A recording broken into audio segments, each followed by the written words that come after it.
Hello champions, कैसे हो आप लोग। तो आपके लिए मैं लेके आया हूँ चैंपियन गाइड। ये जो गाइड है ये कौन से एग्ज़ाम के लिए है, ये आपके एएमयू एंड जेएमआई के लिए है। इसमें मैं क्या करवाऊँगा, वन शॉट करवाऊँगा हर चैप्टर का, ठीक। तो और ये कितने मिनट का रहेगा, मैक्सिमम ये 20 से 30 मिनट का रहेगा, इससे ज़्यादा इसमें आपको टाइम नहीं दूंगा मैं। और ये जो है मैं इसमें सबसे पहले 2 थ्योरी करवाऊंगा, उसका इसमें 10 मैं आपको इंपॉर्टेंट क्वेश्चन करवाऊंगा, जो क्वेश्चन आपके आ सकते हैं किसी भी, चाहे एएमयू हो, जेएमआई या किसी भी आप कंपटीशन की तैयारी कर रहे हो तो स्पेशली एएमयू एंड जेएमआई के लिए सीरीज़ डिज़ाइन किया गया है। और इसके अंदर मैं एनसीईआरटी का हर वो लाइन लेकर आया हूँ जिससे कि क्वेश्चन बनते हैं। तो आप इसे कंप्लीट करें और ज़्यादा टाइम इसमें बिल्कुल आपका नहीं लगेगा, 20 से 30 मिनट के अंदर ये सीरीज़ आपका कंप्लीट हो जाएगा, ये चैप्टर मतलब। तो आज आपके लिए फर्स्ट चैप्टर लेकर आया हूँ मैं, क्रॉप प्रोडक्शन एंड मैनेजमेंट। तो अगर आप क्लास 8 में भी हो, अगर आप रिवीजन करना चाहते हो थोड़ी ये चैप्टर को, या अगर आप मतलब एग्जाम आ गया आपका करीब है, आप चाह रहे हो भाई मैं 10-15 मिनट में 20 मिनट में पूरा चैप्टर रिवाइज करूँ फिर एग्जाम देने जाऊँ, तो आप भी इस लेक्चर को अटेंड कर सकते हो, देख सकते हो, या आपको आपके लिए बेनिफिशियल होगा। और मैं इसमें जो करवाऊंगा इंपॉर्टेंट क्वेश्चन करवाऊंगा, इंपॉर्टेंट है ना, 10 क्वेश्चन करवाएंगे इंपॉर्टेंट, और एक मैच जो करवाऊँ आपके लिए होमवर्क की भी रहेगा। तो चलिए फिर आज स्टार्ट करते हैं, आज का जो सीरीज़ है क्या है। तो इस सीरीज़ का स्पेशल ख़ास बात क्या है वो जान लो पहले। देखो इसमें क्या है कि जो आपका इंट्रोडक्शन है इस चैप्टर का, इंट्रोडक्शन में आपसे क्या पूछा जा सकता है कि इंडिया कैसा कंट्री है, तो आपको बोलना है India is a agricultural country है। ये आपको पहला क्वेश्चन आपसे यहाँ पूछता है कि बताओ इंडिया कैसा कंट्री है, तो इंडिया एक एग्रीकल्चर कंट्री है जिसके अंदर 60% जो इंसान है, मतलब 100 में से आपका 60% जो यहाँ के पॉपुलेशन है, तो वो किस पे डिपेंड है, वो आपका किस पे डिपेंड है, फार्मिंग पे डिपेंड है। तो आपसे ये क्वेश्चन यहाँ पे पूछा जा सकता है, बताओ कितने परसेंट डिपेंड है फार्मिंग पे, तो 60%। तो इस स्लाइड से आपको 2 क्वेश्चन बन सकते हैं, इससे ज़्यादा बिल्कुल नहीं बनेगा, इसलिए बिंदास होकर पढ़ो। और बस इसमें वही कराऊंगा जो आपको क्वेश्चन पूछे जाएंगे, उससे ज़्यादा कुछ नहीं रहेगा। आप पूरा इंड तक देखें, ठीक है। आप मुझे जरूर कमेंट करके बताना आपको कैसा लगा ये सीरीज़। तो देखो नेक्स्ट स्लाइड क्या है कि types of crop. Next topic है आपका types of crop. Types of crop आप जानते हो 2 टाइप का है, एक होता है खरीफ क्रॉप, दूसरा है रबी क्रॉप। आपने दोनों पढ़ रखा होगा ऑलरेडी।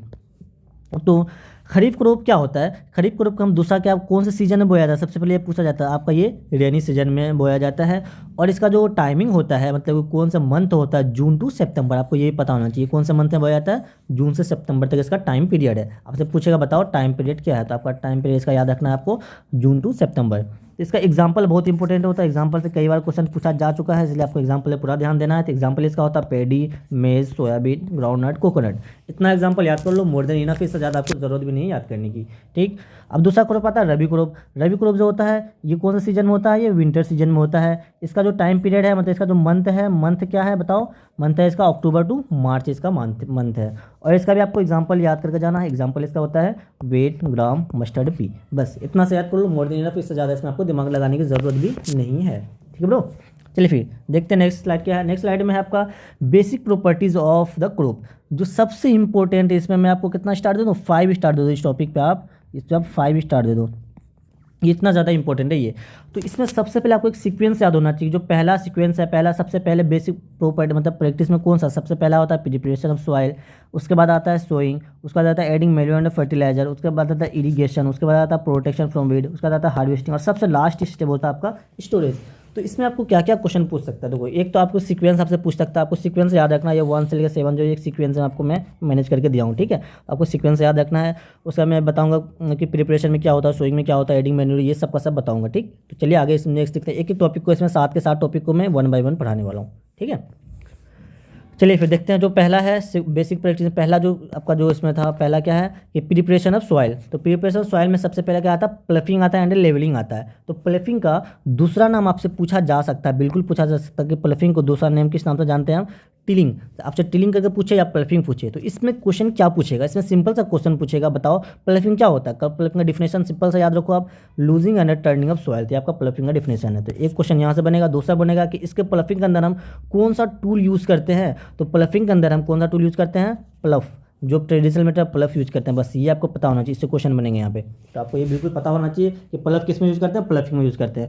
और जो ट्रैक्टर है ये भी हम प्लफिंग में यूज़ करते हैं, लेकिन ये आपका कैसा मॉडर्न है, लेकिन आपका ये ज़्यादा इंपॉर्टेंट है। और इसमें दूसरा आता है लेवलिंग। सबसे पहला प्लफिंग करोगे, मतलब कि देखो ये प्लफिंग का यहाँ पे डायग्राम दिया हुआ है, तो प्लफिंग करते हैं, उसके बाद हम क्या करते हैं, लेबलिंग करते हैं। लेबलिंग में आपका क्या यूज़ क्या करते हैं, इसके अंदर लेबलर यूज़ करते हैं, ठीक है। ये क्वेश्चन आपका यहाँ से बनेगा, तो यूजिंग इसमें करते हैं लेबलर। इसका इसमें होता है क्या कि break big rump on soil. देखो ये जो क्या होता है ना, अगर यहाँ पे आप हल जोते हो, ठीक है, मतलब जब प्लफिंग करते हो तो इसमें बड़ा बड़ा कुछ ऐसा बिग लम्स आ जाता है। तो इससे मुझे ब्रेक करना होता है, इसे ब्रेक करके छोटा छोटा छोटा छोटा छोटा छोटा पार्ट में से ब्रेक करना होता है। तो उसके लिए हम यूज़ करते हैं लेवलर। तो पहला आप देखो प्लफिंग यहाँ पर क्या यूज़ होता है, प्लफ। लेवलिंग में क्या यूज़ करते हैं हम, लेवलर यूज़ करते हैं। ओके, बस ये 2 क्वेश्चन आएगा, इससे ज़्यादा क्वेश्चन इस स्लाइड से बिल्कुल नहीं आ सकता। तीसरा आता है, देखो सबसे पहले आपको प्लफिंग किया, उसका लेवलिंग किया, सबसे पहले प्लफिंग किया, उसके बाद लेवलिंग किया। अब आपको करना मैन्योरिंग, उसमें आपको मैन्योर करता हूँ। मैन्योर मतलब एडिंग ऑर्गेनिक मैटर। आपसे ये पूछेगा कि बताओ मैन्योर कैसा, ऑर्गेनिक मैटर है या इनऑर्गेनिक मैटर है, या आपका कैसा मैटर है बताओ, ये आपका ऑर्गेनिक मैटर है। तो ये भी आपसे क्वेश्चन पूछा जा सकता है। तो नेक्स्ट इसमें टॉपिक आपको क्या रखना है कि मैन्योरिंग हम क्यों करते हैं, सॉइल फर्टिलिटी को क्या करने के लिए, इंप्रूव करने के लिए, बोले तो इसको इंक्रीज करने के लिए। तो सॉइल का फर्टिलिटी होता है ना, वो हमारा मैन्योरिंग करने से वो इंक्रीज होता है। फर्टिलिटी का मतलब कि आप अगर ये मतलब कि आप जो क्रॉप वगैरह उपजा रहे हो तो उसका जो फर्टिलिटी है, जो उसका प्रोडक्शन है, तो वो आपका क्या होगा, ज़्यादा होगा यहाँ पे। ठीक है, उसका फिर देखो यहाँ पे, हाँ दूसरा देखो पहला प्रैक्टिस आपका क्या था, प्रिपरेशन सॉइल। दूसरा प्रैक्टिस के अंदर आता है सोइंग। सोइंग के अंदर सिंपल सा इसमें क्या करते हैं, इसमें करते हैं कि हम जो सीड वगैरह होता है ना उसको हम बोते हैं। देखो यहाँ सोइंग, ये आपका सोइंग का प्रोसेस है, ये आपका सोइंग हो रहा है यहाँ पे। The process of planting seed है ना, planting seed in the prepare soil. आपने पहले ये सॉइल को प्रिपेयर कर दिया, सॉइल को प्रिपेयर करने के बाद उसमें हमें सीड डालना होता है। तो जब हम सीड उसमें डालते हैं तो वो प्रोसेस क्या कहलाता है, प्लफिंग कराता है, सॉरी सोइंग कहलाता है। ठीक, तो ये यहाँ क्वेश्चन आपसे पूछा जा सकता है। और इसमें हमें जो सीड लेना, सीड को कैसा लेना, आपका गुड क्वालिटी का सीड होना चाहिए और डिजीज़ फ्री सीड होना चाहिए। ठीक है, तो ये दोनों चीज़ का हमें ध्यान रखना होता है, अच्छा क्वालिटी का सीड हो और डिजीज़ फ्री, उसके अंदर कोई भी डिजीज़ वगैरह नहीं हो। और हम सोइंग के लिए जो टूल्स यूज़ करते हैं, सिंपल सा जो टूल्स यूज़ करते हैं उसको हम क्या बोलते हैं, सीड ड्रिल करते हैं। ये क्वेश्चन आपसे ऑलरेडी पूछा जा चुका है, फिर से आपसे पूछा जा सकता भी है। ठीक है, तो इसमें सीड ड्रिल यूज़ करते हैं, जो आपका मॉडर्न टूल है फॉर द यूनिफॉर्म सोइंग के लिए। ओके, तीसरा प्रैक्टिस आता है एडिंग मैन्यूर एंड फर्टिलाइजर। इसके अंदर जो होता है, सबसे पहले मैन्यूर को देखो, मैन्यूर आपका क्या है, मैन्यूर आपका अगेन आपका ऑर्गेनिक सब्सटेंस है। ठीक है, ये बनता कहाँ से है, ये made from decompose plant and animal waste. जो प्लांट एंड एनिमल का वेस्ट हो जाए ना, उससे बनता है हमारा मैन्यूर। तो मैन्यूर आपका कैसा सब्सटेंस है, ये आपका ऑर्गेनिक सब्सटेंस। आपसे ऑप्शन देगा, बताओ ये इनऑर्गेनिक है कि ऑर्गेनिक है, ये आपका कैसा है, ऑर्गेनिक सब्सटेंस है। ये आपको ध्यान रखना है यहाँ पे। आता फर्टिलाइजर। फर्टिलाइजर कैसा होता है बताओ, ये आपका केमिकल सब्सटेंस है। तो ये ध्यान रखना, ये आपका केमिकल सब्सटेंस है। और इसका एग्जांपल तो बहुत ज़्यादा इंपॉर्टेंट है। अब एग्जांपल पूछ लेता है इससे, बताओ कि इसमें से कौन सा फर्टिलाइजर है, कौन सा मैन्यूर है, ठीक है, कौन सा वेडिसाइड है, कौन सा पेस्टिसाइड है। तो आपका फर्टिलाइजर का एग्जाम्पल, एक आपका यूरिया होता है, दूसरा NPK होता है, तीसरा अमोनियम सल्फेट होता है। ये तीनों को तीन आपके क्या है, फर्टिलाइजर का एग्जाम्पल है। और फर्टिलाइजर में क्यों यूज़ करते हैं बताओ, फर्टिलाइजर हम यूज़ करते हैं इंप्रूवमेंट ऑफ न्यूट्रिएंट्स के लिए हम यूज़ करते हैं। देखो NPK वगैरह जो खाद वगैरह देते हो ना खेत वगैरह में, तो वो आपका फर्टिलाइजर कहलाता है, वो आपका केमिकल सब्सटेंस होता है। आई होप कि यहाँ तक आपको समझ में आ गया होगा। चलिए नेक्स्ट स्लाइड देखते हैं। तो प्रैक्टिस का फोर्थ क्या प्रैक्टिस है, इरिगेशन। आप अपने उस देखो, सबसे पहले आपने सॉइल को प्रिपेयर कर लिया, प्रिपेयर करने के बाद उसमें आपने लेवलिंग वगैरह कर लिया, उसमें आपने मैन्योरिंग कर लिया और उसमें आपने सीड भी बो दिया। तो यहाँ तक आपने कर लिया, चलो सीड वगैरह दे दिए, कोई दिक्कत नहीं है। सीड देने के बाद उसमें आपने फर्टिलाइजर ऐड कर दिया, मैं उसके बाद ठीक है फर्टिलाइजर कर दिया, चल तो भाई मैं इसे फर्टिलाइजर कर देता हूँ, कोई भी मतलब कि हमारा इंप्रूवमेंट बढ़े, न्यूट्रिएंट से बढ़े। तो यहाँ होने के बाद अब उसमें पानी की ज़रूरत होती है। अब कभी भी खेत वगैरह मतलब कि आप अगर कभी किसान के बच्चे हो या अगर आप कभी गाँव में जाओगे तो देखना किसान सबसे सब ये सब करने के बाद उसमें पानी देना ज़रूरी है। पानी अगर नहीं देते हो तो आपका कोई प्रोडक्शन का होगा ही नहीं। तो पानी के लिए देखो उसको प्रोसेस हम क्या बोलते हैं, इरिगेशन। जो इरिगेशन आपका प्रोसेस कहलाता है, ये क्या होता है, watering in crop. Watering in crop को हम क्या बोलते हैं, इरिगेशन बोलते हैं। सिंपल सा, जब पानी जब डालते हैं क्रॉप इसमें फील्ड वगैरह में, तो हमारा प्रोसेस क्या कहलाता है, इरिगेशन कहलाता है। आपके NCERT में 2 टाइप का इरिगेशन दिया हुआ है, पहला दिया हुआ ट्रेडिशनल इरिगेशन और दूसरा दिया मॉडर्न इरिगेशन। इससे भाई आपसे कुछ नहीं पूछता, सिंपल सा जो मोस्ट इंपॉर्टेंट है, इससे तो कई बार क्वेश्चन आ चुका है। तो इससे सिंपल सा पूछेगा आपको, बताओ इसमें से कौन सा ट्रेडिशनल मेथड है, कौन सा मॉडर्न मेथड है। तो आप बस ट्रेडिशनल मेथड को याद कर लो। सबसे पहला होता है मोट, उसके बाद चैन पंप, डिकली एंड राहत। ये 4 के 4 आपके कैसे होते हैं, ट्रेडिशनल मेथड है। और मॉडर्न मेथड में आपका आता है दूसरा है क्या, मॉडर्न के अंदर 2 आता है, एक आता है आपका स्प्रिंकल सिस्टम, दूसरा आता है ड्रिप सिस्टम। बस ये क्वेश्चन इससे पूछे जाते हैं। इन दोनों में भी आपका जो बेस्ट है ना, बेस्ट है जिसके अंदर वाटर सेव होता है, इसके अंदर जो बेस्ट है, तो बेस्ट मेथड क्या है आपका, ड्रिप जो मेथड है, ये बेस्ट मेथड है। बस इससे एक एक्स्ट्रा क्वेश्चन हमसे ये पूछ सकता है कि बताओ सबसे बेहतरीन मेथड जो होता है इरिगेशन के लिए वो कौन सा मेथड है। तो हमेशा ड्रिप मेथड है, चाहे वो उन 6 में कंपेरिजन कर दे या बस इन दोनों में कंपेयर करे, तो आपका हमेशा जो मेन बेस्ट जो मेथड है वो आपका इरिगेशन कहलाएगा। देखो ये स्प्रिंकल मेथड है, ये आपका ये ड्रिप सिस्टम है। स्प्रिंकल में हम क्या क्या यूज़ करते हैं बताइए, इसमें आपको नोजल्स वगैरह यूज़ होता है जो कि आपको रोटेट करता है ना, देखो ये रोटेट कर रहा है तो पानी इसमें क्या होता है, थोड़ा सा वेस्ट वगैरह होने लगता है। लेकिन आपका जो ड्रिप सिस्टम होता है उसको हम जो पेड़ वगैरह होता है ना, फ्रूट्स वगैरह, तो उसके हम किसमें रूट में डाल देते हैं ताकि आपका बूंद बूंदे सा पानी गिरे और पानी आपका सेव हो, पानी आपका कभी बर्बाद नहीं हो। तो ये जो होता है यूजली जनरली किसके लिए यूज़ करते हैं हम, फ्रूट्स क्रॉप के लिए। आपको ये भी पता होना चाहिए किसके लिए यूज़ होता है ज़्यादातर, फ्रूट क्रॉप के लिए। और डायरेक्टली जो water drip directly near the root.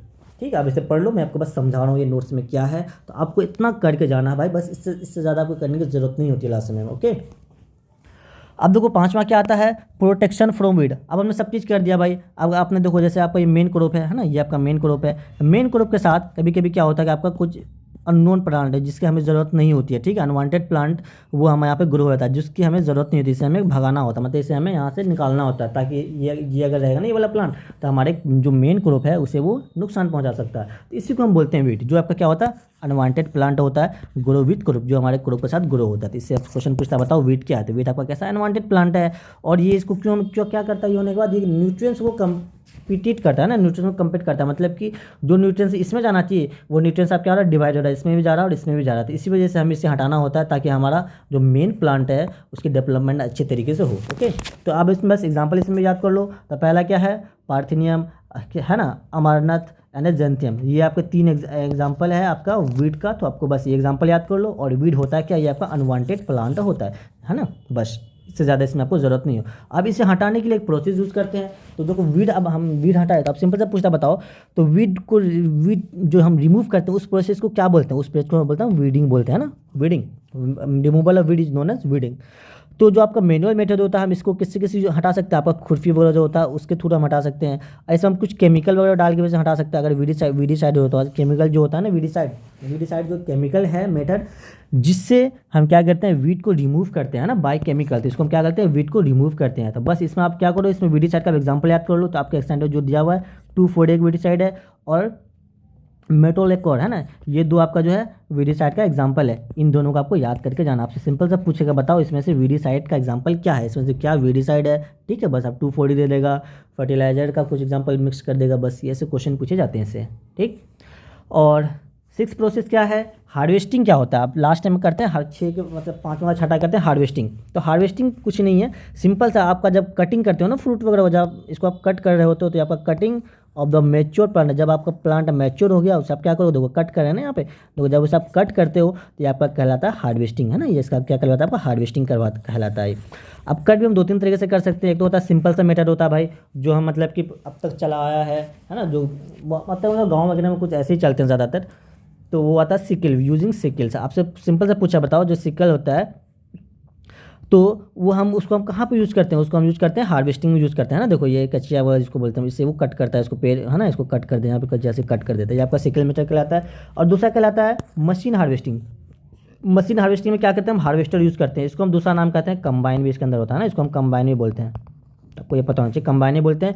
इसके अंदर क्या होता है, कट एंड कलेक्ट। एक तो देखो ये आपका कंबाइन का है ना, ये आपका कंबाइन है, इसमें क्या कर रहा है, देखो ये कट भी कर रहा है और इसको कलेक्ट भी कर रहा है क्रॉप को, दोनों साथ एक साथ, दोनों काम एक साथ चलता है, जिसके हेल्प से एक तो हमारा टाइम बचता है, एक तो हमारा मतलब नुकसान वगैरह कम होता है, कम टाइम में बहुत ही अच्छे लेवल पर आपका तैयार हो जाता है। ठीक है क्रॉप। तो सिंपल से याद करो, मैं हार्वेस्टिंग में आपका प्रोसेस है, पहला मैनुअल में हार्वेस्टिंग जिसका नाम सिकल यूज़ करते हैं, एक होता है मशीन हार्वेस्टिंग जिसका नाम हार्वेस्टर यूज़ करते हैं, या हार्वेस्टर का दूसरा नाम हम कहते हैं कंबाइन। और तीसरा क्या होता है, थ्रेसिंग यूज़ करते हैं। तो थ्रेसिंग जो क्वेश्चन पिछले बार पूछा गया है, तो थ्रेसिंग एंड विनोइंग, इन दोनों में कन्फ्यूजन होता है बच्चों को। आपका देखो ये आपका थ्रेसिंग है, ये आपका विनोइंग है, दोनों में बस डिफरेंस क्या है कि इसमें हम separation of grain from the chaff using thresher, इसके अंदर सिंपल सा थ्रेशर यूज़ होता है। और जो विनोइंग होता है, डब्ल्यू से याद कर लो, विन, डब्ल्यू से विन है ना, डब्ल्यू से विन। तो इसके अंदर क्या होता है कि विनोइंग में क्या होता है, separation of grain from the हर्श है ना, अगर आपको हर्श अगर आ जाए तो आपको क्या बोलना है, विनोइंग बोलना है। अगर आपका चाफ आ जाए ना, चाफ CHAFF चाफ अगर आए तो आपको क्या बोलना है, आपको थ्रेसिंग बोलना है। और थ्रेसिंग हम थ्रेसर यूज़ करते हैं, थ्रेसिंग से थ्रेसर याद कर लो और विनोइंग से आप विंड याद करो। इसके अंदर विंड के थ्रू इसमें होता है क्या, विनोइंग में देखो यहाँ पे सिंपल सा है कि आप जो ये देखो यहाँ पे कुछ थैली वगैरह कुछ लोग किसी चीज़ में क्या करना है, ग्रेन लेके उसे आप क्या करोगे, हवा के डायरेक्शन में उसे आप गिराने लगोगे। जब हवा के डायरेक्शन में गिराओगे तो आपका क्रॉप जो होता है ना, मेन जो ग्रेन होता है वो क्या होता है, आपका थोड़ा सा वेटफुल होता है, तो उसके अंदर वेट होता है तो वो आपका नीचे गिरेगा। और जो हर्ष का होता है तो वो क्या होता है, लाइट होता है, हल्का होता है, तो हवा के डायरेक्शन में थोड़ा सा बाहर जाके गिरेगा ना, इस पर नहीं गिरेगा, थोड़ा सा उधर गिरेगा, जब आपका हर्ष का साइड हो गया और आपका ग्रेन नीचे आ गया, सिंपल सा है। ठीक, कोई दिक्कत बिल्कुल नहीं होनी चाहिए।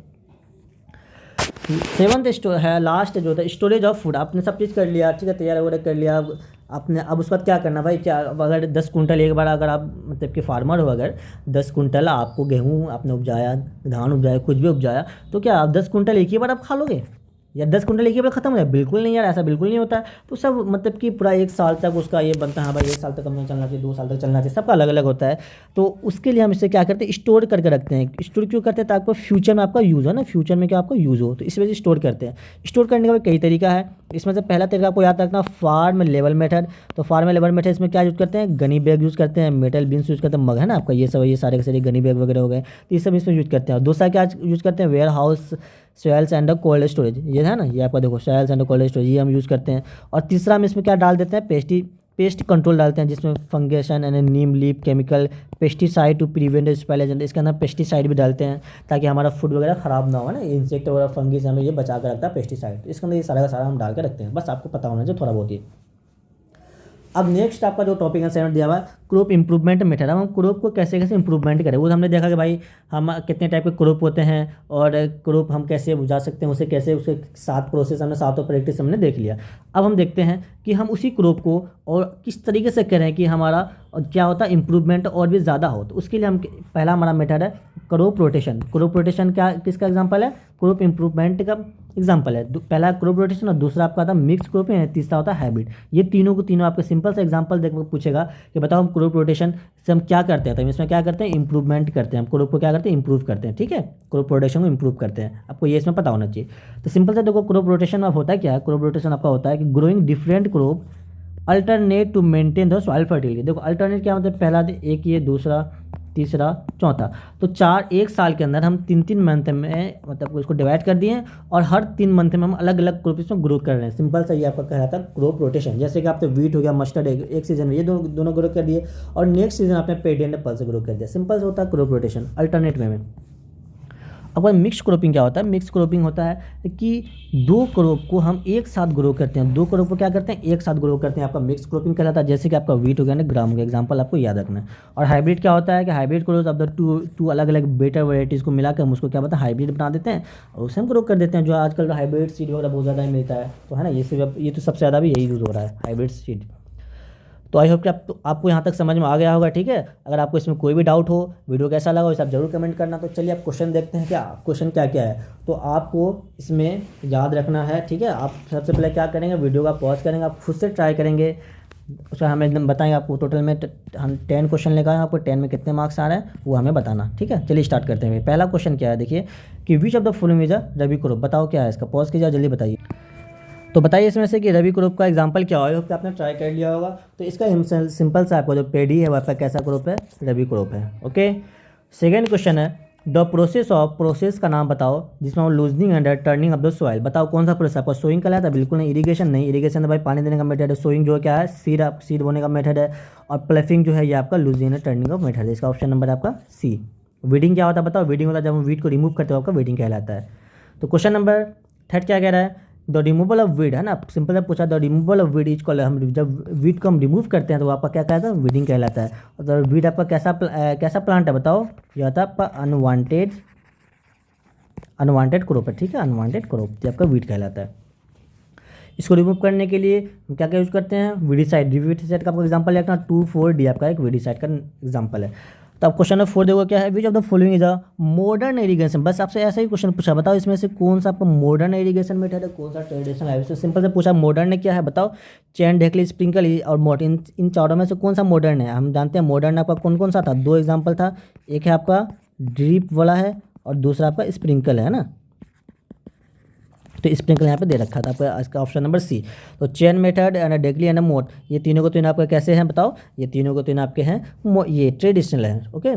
क्वेश्चन नंबर 5 है winnowing is use to separate. देखो विनोइंग पूछा है ना, विनोइंग जो हमने अभी प्रोसेस बताया था, तो विनोइंग में बताओ क्या इसमें यूज होता है। लार्जर ग्रेन फ्रॉम, क्या लार्जर ग्रेन को स्मॉल ग्रेन से इसको सेपरेट करने के लिए यूज करते हैं, बिल्कुल नहीं।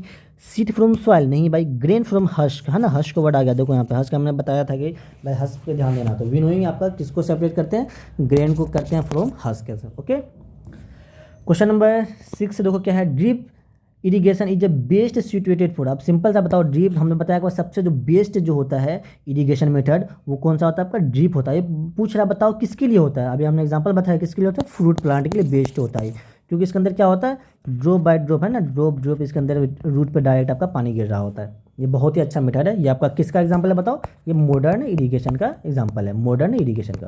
ओके 7 का देखो सिंपल सा पूछ लिया, आगे भी जो फॉलोइंग है वीडिसाइड। अब इसने पूछा बताओ इसमें वीडिसाइड क्या है, यूरिया आपका क्या वीडिसाइड है, बिल्कुल नहीं। यूरिया आपका क्या है, फर्टिलाइजर है। आपका पोटास क्या, ये भी आपका फर्टिलाइजर है, ये भी आपका क्या फर्टिलाइजर है। आपको यूरिया क्या 24 वीडिसाइड क्या 24D। ओके क्वेश्चन नंबर 8 देखो क्या है, the instrument useful saw seed uniform है। आप सिंपल सा जो कौन सा इंस्ट्रूमेंट, देखो इंस्ट्रूमेंट से क्वेश्चन आता है कि बताओ फ्लफिंग में कौन सा यूज़ करते हैं, लेबलिंग में कौन सा यूज़ करते हैं, हार्वेस्टिंग में कौन सा यूज़ करते हैं। अब इसमें लेकिन पूछा है कि कौन सा यूज़ करते हैं, सीड को बोने के लिए कौन सा यूज़ करते हैं बताओ, हमने बताया था आपको सीड ड्रिल। तो ऑप्शन नंबर इसका है सी। क्वेश्चन नंबर 9 है, which of the following are not a traditional, इसमें से पूछा कि बताओ ट्रेडिशनल इरिगेशन मेथड कौन सा नहीं है। तो मोट आपका है, चेन है, डेकली है, आपका जो ड्रिप है वो नहीं है। तो इसका ऑप्शन क्या हो जाएगा, ऑप्शन नंबर सी। तो इसमें से ट्रेडिशनल पूछा मतलब नहीं है पूछा, मतलब आपको मॉडर्न खोजना है। तो मॉडर्न में आपको दो ही आता है, sprinkle and drip. Question number 10 क्या है, क्रॉप रोटेशन हेल्प इन। तो क्रॉप रोटेशन अभी हमने क्या बताया था, increase soil fertility, reduce reduction, increase paste या डिक्रीज, सिंपल सा बताया था अभी आपको मैंने, इंक्रीज सॉइल फर्टिलिटी।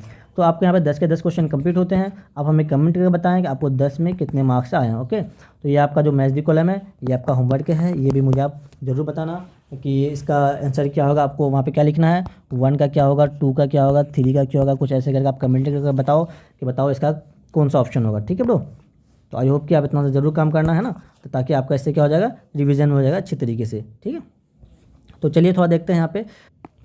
देखो भाई आपको वीडियो कैसा लगता हो आप हमें कमेंट करके जरूर बताना। अगर ये लेक्चर आपको पसंद आया है तो मुझे ज़रूर बताना, ताकि मैं अपने नेक्स्ट लेक्चर जल्दी से जल्दी लेकर आ जाऊँ। और आपको नेक्स्ट कौन से चैप्टर का चाहिए वो मुझे कमेंट कर दो, ताकि मैं उसी चैप्टर को मैं पहले लेकर आऊँगा आपके लिए। ओके तो अगर आप मेरे चैनल पर फर्स्ट टाइम आए हो तो आपको चैनल को सबसे पहले क्या करना है, सब्सक्राइब करना है। और आप देखो प्लेलिस्ट में अगर आप जाएंगे तो सबसे पहले आपको क्या करना है, ये लेक्चर पूरा अटेंड करो। लेक्चर अटेंड करने के बाद यहाँ तो मैं ऑलरेडी 10 क्वेश्चन आपको इंपॉर्टेंट करवा रहा हूँ, लेकिन आपको और भी ज़रूरत होगी क्वेश्चन करने की। तो आप यहाँ से सिंपल से चले जाना प्ले लिस्ट में जब जाओगे तो वहाँ पर आपको मिलेगा AMU and JMI 9th entrance science question practice है ना। क्वेश्चन प्रैक्टिस आपको मैं करवाया हूँ, जिसका मैंने नाम क्या रखा, मास्टरिंग इन एनसीईआरटी सीरीज़ का नेम है। तो ये जो लेक्चर है ये आपको टोटल यहाँ पे 30 लेक्चर मिलेंगे, और 30 लेक्चर डे 1 है ना, डे 1 डे 2 ऐसे करके आपको 30 डे तक मिलेगा। तो वहाँ पे मैंने आपको क्या करवाया, हर चैप्टर का मैं आपको 50 से 60 क्वेश्चन में हर चैप्टर का क्वेश्चन प्रैक्टिस करवाया हूँ, वो A to Z एकदम अच्छे लेवल का क्वेश्चन जो आपके मतलब एग्जाम में पूछे जाते हैं।